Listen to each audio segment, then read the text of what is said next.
Mga kabida, magandang oras po sa inyong lahat at welcome po dito sa aking channel. Ito, naghimutok po itong si Congressman Joel Chua po mga kabida ng Maynila dun ho sa pananatili ho ni Vice President Sara Duterte dyan ho sa Kamara de Representante nung Webes ho ng gabi. At ito po ay nagpalipas ho ng gabi dyan ho sa opisina ni Congressman Paulo Duterte. Ano po? Nagalit po itong si Chua. Dahil ho daw wala daw respeto po itong si VP Sara mga kabida doon ho sa rules ho ng House. Ang tanong ko ngayon, ano pala yung rules ng House? Ano palang nakasaad doon? Di ba?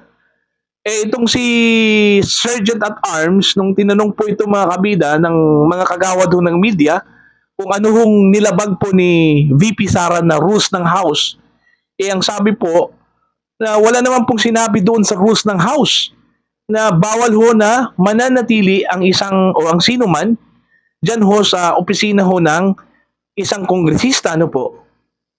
Diba? Wala namang palang nakalagay dun eh. Bakit ho naghimutok po itong si Congressman Chu, ano po? Diba? Ano po, nagsiselos po siya? Dahil doon ho sa opisina ni Congressman Duterte po itong si Vice President Sara nag-overnight stay? Diba? Oh, pakinggan daw natin itong pahayag ho ni Congressman Chua at saka itong Sergeant at Arms ng House of Representatives. Narito po. Ako po, simple lang po ang opinion ko po dito. Sana naman po yung respeto po at yung leniency na binibigay po natin sa ating Vice President, suklian din naman po niya ng respeto sa atin. Yung mga tao po kagaya po ni Sergeant at Arms at yung mga personnel po dito po sa House Rep, ginagawa lamang po yung kanilang trabaho alinsunod po sa guidelines. So pag may nangyari naman po, unang-una po si ating Vice President, high profile po yan na personality. Hindi naman po yung ordinaryong mamamayan. Pag may nangyari po dyan, sagutin din po nila yan. So sana po, wala naman pong masama na makipagtulungan sa amin. Lahat naman po, ng, as long as within the bounds of law, ay ibibigay naman po namin. Ang hinihiling lang po namin, sana po sumunod lamang po nang sa ganun ay hindi na magkaroon ng ganitong klaseng issue. Respect begets respect. Yun lang po. We acknowledge Ms. Llanesca.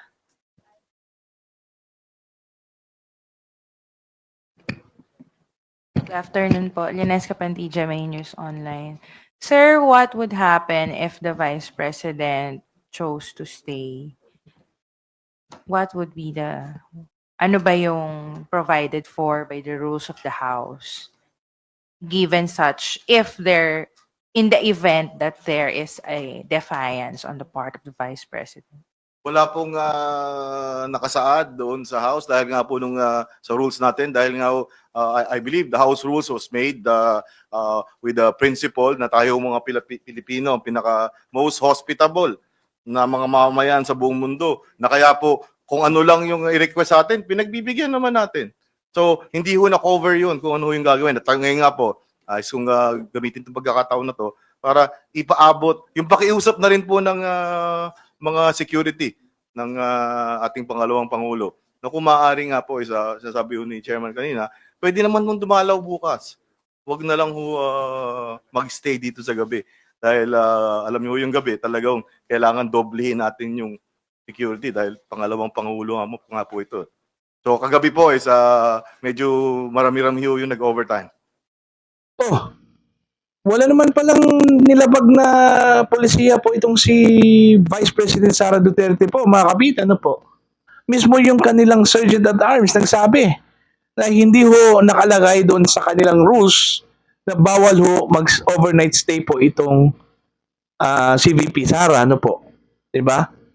Yung sinabi ho nilang security risk dahil ho Vice President ho ng Pilipinas, ano po. Wala naman pong problema doon eh.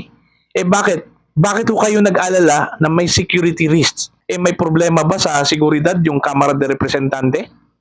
Diba, Congressman Chua? Bakit ho sinabi ho ninyong security risk? Mas mainam kung marami hong seguridad, diba? May security yung House of Representatives, may security din yung si VP Sara, ano po? Mas doble, mas maganda, di ba?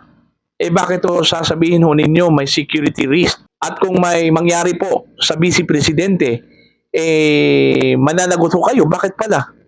Kailangan ho bang mangamba po itong si VP Sara dyan ho sa inyo? Sa inyong poder? Diba? Diba well secured yung House of Representatives?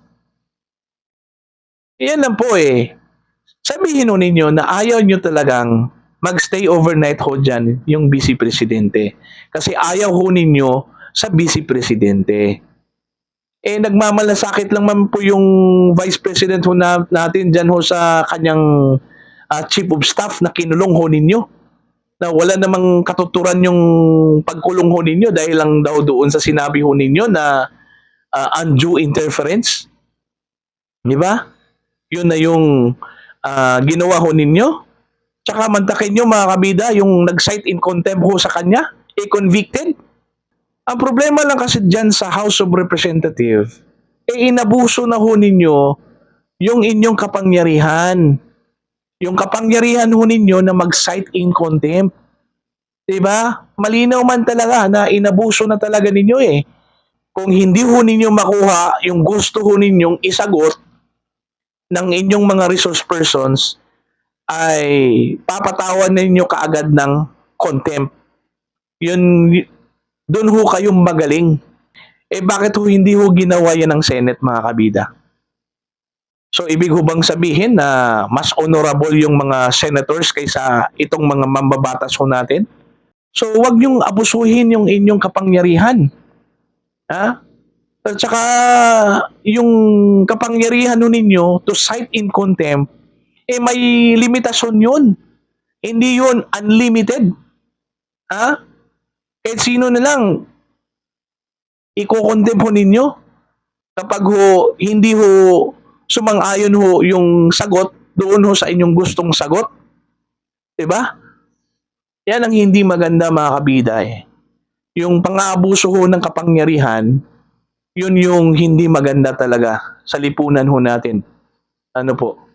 Ito ngayon, nagpalabas ho ng statement po itong si Congressman Paulo Duterte. Ayan, ipapakita ko po sa inyo. Ayan po. Malinaw naman po na meron hong permission mula ho kay Congressman Duterte po itong pananatili ho ni Vice President Sara Duterte doon sa kanyang opisina, ano po? Bakit ho makialam po itong si Congressman Chua? Opisina ho yan ni Congressman Duterte. Hindi ho opisina ni Chua yan. Diba? Tsaka tama yun si Congressman Duterte. Yung kanyang opisina ay open yon sa lahat ho ng kanyang mga constituent sa 1st District ng Davao City. Kabilang na ho doon si Vice President Sara Duterte. Since siya po ay taga 1st District po ng Davao City, mga kabida. May karapatan din yan. Ha? Si Vice President Sara Duterte dyan sa opisina ho ni Congressman Duterte. Bakit ho naghimutok po itong si Congressman Chua? Sagot, Congressman Chua. Diba? Wala kang pakialam dapat dyan Kung balik rin ho natin, itong si Congressman Paulo yung maglabas ho ng kanyang himutok sa inyo. Diba? Kasi may, shall we say, may pinatuloy ka dyan na hindi ho taga House of Representatives. Diba? Magagalit ka kung pakialaman ka. Diba? Ganon din yun.